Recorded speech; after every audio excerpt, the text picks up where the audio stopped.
जिस निर्णय के कारण से हमारी किसान की खास करके खेती के सेक्टर में जिसकी जीवन भर की आजीविका होती है, उसको दृष्टिगत रखते हुए ऐतिहासिक निर्णय किया गया।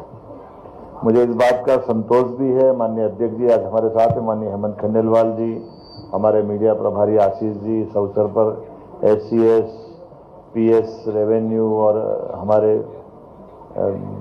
मनीष सिंह जी सीपीआर, हम सब मिलकर के आज जो आपकी जानकारी में है, आज कैबिनेट के माध्यम से एक बड़ा निर्णय हुआ है।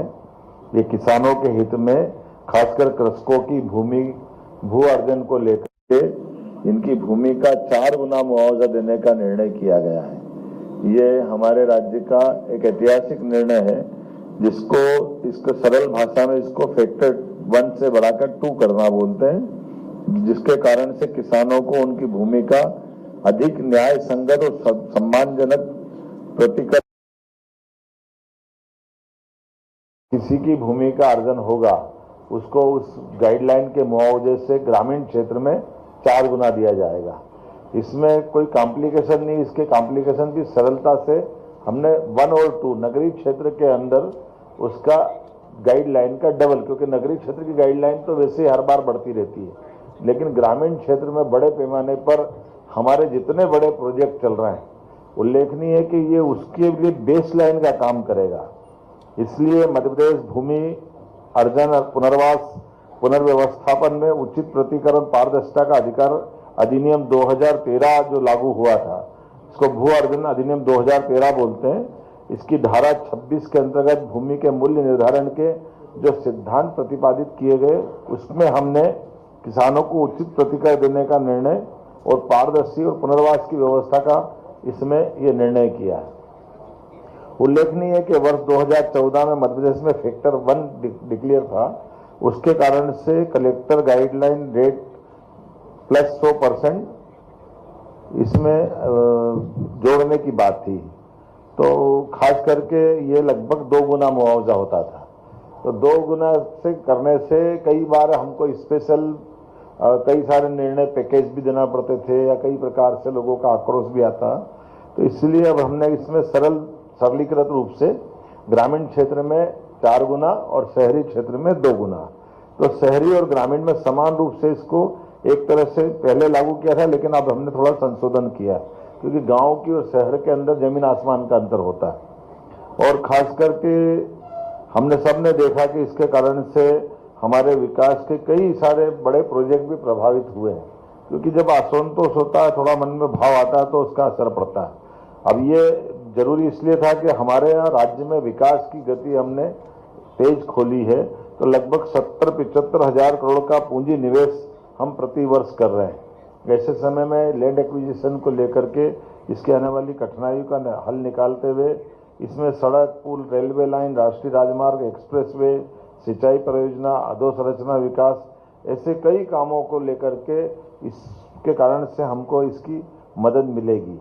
उल्लेखनीय है कि ये भाव हमारे मन में ये सारी कठिनाइयों को महसूस करने के लिए इस दिशा में बढ़े थे। हम 7 नवंबर 2025 को कि हमको इस पे विचार करना चाहिए, इस दिशा में आगे बढ़ेंगे, और इसी पे फिर हमने 13 जनवरी 2025 की एक मंत्रिमंडलीय समिति का गठन किया, जिसमें हमारे राकेश सिंह जी पिल्लूड़ी मंत्री, साथ में माननीय मंत्री चैतन्य कश्यप जी, माननीय मंत्री तुलसीराम सिलावट जी, इनके माध्यम से कमेटी का गठन किया, जिससे कहा कि ये इस पूरे मामले में अपनी रिपोर्ट दे।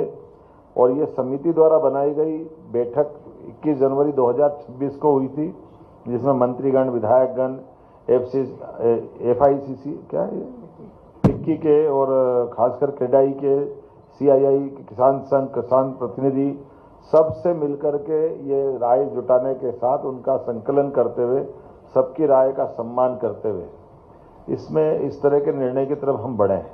मुझे इस बात का संतोष भी है कि ये लागू करने के लिए हमने अपने गाइडलाइन में अब एक और ये भी उल्लेखनीय है कि हमारा एकमात्र राज्य है, इसको इस तरह से भी समझोगे कि गए बार हमने संपूर्ण गाइडलाइन को 16% बढ़ाया था और इस साल ये 13% बढ़ा है, तो 16 और 13 लगभग 39% होता है, और ये अपने आप में लगभग 120% के आसपास होगा। तो इसका भी 4 गुना देंगे, तो ये किसानों की साइड में वास्तव में एक तरह से हमारे सारे निर्णयों को लेकर के काफ़ी प्रभावी होने वाला है। और इसके बाद गजट अधिसूचना के बाद सभी भू अर्जन के आदेशों पर इसको लागू करने के लिए हम अधिसूचना जारी कर रहे हैं। और साथ ही साथ पीडब्ल्यूडी की 1281 हेक्टेयर भूमि, जिसका हम लगभग 742 करोड़ का, ये 3 साल का रिकॉर्ड है पिछले, जो कुल लगभग 10,000 करोड़ का। अब ये बदलते हुए हम वैसे, मैं अगर अलग अलग आंकड़े अलग अलग विभागों को बताता हूँ तो ये एमपीआरडीसी का 1573 हेक्टेयर का लगभग 2,500 करोड़ का मुआवजा था। और ये एनएचआई है ना, इसका 7,500 हेक्टेयर से लगाकर 6,000 करोड़ का था। तो अब ये सीधे सीधे आप इनको अगर अपन जोड़ेंगे तो ये अपने आप में बड़ा आंकड़ा हो जाएगा, जिसको बोलने में भी अच्छा नहीं लगा, लिखने में अच्छा लगेगा। अपने लिए ये 4 गुना करते जाएंगे तो हमारे लिए मान के चलो कि अकेले जल संसाधन नर्मदा घाटी में भी 4,500 हेक्टेयर का भू अर्जन, ये 1,000 करोड़ का मुआवजा निर्धारित था। इसका लाभ कैसे मिलेगा? शासन और किसानों पर सकारात्मक प्रभाव पड़ेगा।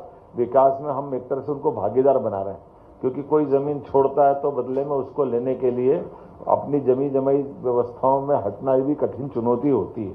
ऐसे में योग्य प्रकार से नई जमीन लेने के लिए भी उसको इससे मदद मिलेगी और भू अर्जन के कार्यों में तेजी होगी, परियोजना समय पर आएगी, भू अर्जन विवादों को टाला जाएगा, विकास कार्य निर्विघ्न होंगे, ग्रामीण अर्थव्यवस्था मजबूत होगी, किसान समृद्ध होंगे।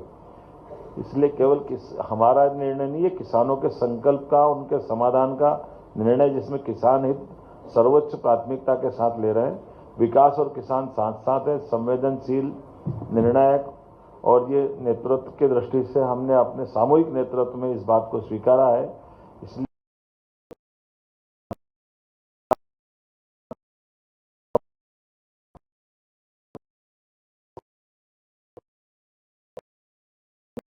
आगे बढ़ रहे हैं और इसीलिए मुझे लगा कि ये बड़ा विषय है। इस विषय में हमारी अपनी सबकी एक बार इस तरह से चर्चा होना चाहिए, क्योंकि ये बात भी सही है कि हम देश के मध्य में बैठे हैं और मध्य में बैठने से हमारे लिए सभी सेक्टर में समान रूप से, जैसे आपकी जानकारी में है, हमने तय किया कि हमारे बजट को अब वर्तमान चुनौतियों के बीच में भी हमारे विकास को भी और इसको लगभग 14% की ग्रोथ से बढ़ाते हुए 5 साल में डबल करेंगे। और उस स्पीड को मेंटेन करते हुए हमारा राज्य करीब करीब उस दिशा में काफ़ी हद तक बढ़ा है। ऐसे में नदी जोड़ो अभियान हमारा केन बेतवा, पीकेसी, अब ताप्ती के साथ भी आ रहा है।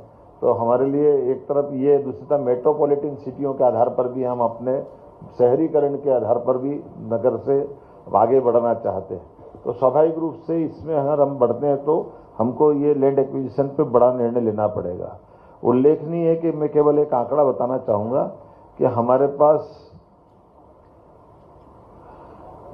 ये 2023-24 में अब तक 3 वर्षों में 55,530 किसानों के विभिन्न परियोजना में 16,000 करोड़ की राशि का मुआवजा हमने अभी तक वितरित किया है। अर्थात प्रतिवर्ष लगभग 5,300 करोड़ का था। और इस दर से आने वाले वर्षों में विकास दर की अगर ये गति रही तो हमको, अब आप इससे अंदाज लगा सकते हो कि 4 गुना अर्थात 20,000 करोड़ का हम अपना मुआवजा देने की तैयारी कर रहे हैं, ताकि ये समय पे हो जाए। खास करके ये जो हमने निर्णय किया है, ये बढ़ी हुई दरें राज्य और केंद्र सरकार के समस्त भू अर्जन परियोजनाओं पर तत्काल प्रभाव से लागू होगी। इसको कोई लंबित करने की जरूरत नहीं है। इसलिए ये निर्णय करने का मौका आया, मुझे लगा कि आप सबको बताना चाहिए।